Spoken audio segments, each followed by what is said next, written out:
po? Narito po ulit ang update natin para sa lagay ng ating panahon ngayong hapon po ng August 1, 2024 na kung saan sa ngayon ay patuloy pa rin na walang anumang sama ng panahon sa loob at labas ng ating area of responsibility maliban pa rin sa habagat na umiihip sa kanluran ng ating bansa at southern part ng Mindanao na siya kung dahilan ng mga isolated rains na madalas po natin na nararanasan sa ilang bahagi at sa ating long range forecast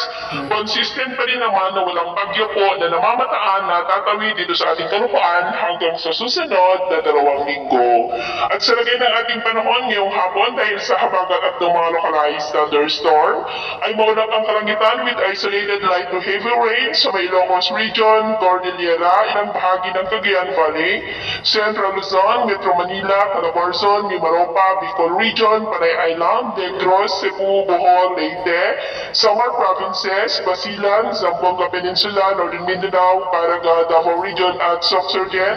na posibleng magtuloy-tuloy ang mga isolated rains na yan hanggang mamayang gabi sa ilang bahagi kaya mag-ingat pa rin po tayo dahil posible pa rin ang mga banta po ng mga pagbaha at pagguho ng lupa. At sa atin naman po mga baybayin, wala naman po tayong nakataas na namang gale warning signals pero iba yung pag-ingat lamang po kung papalaot tayo para mas makaiwas sa mga sakunang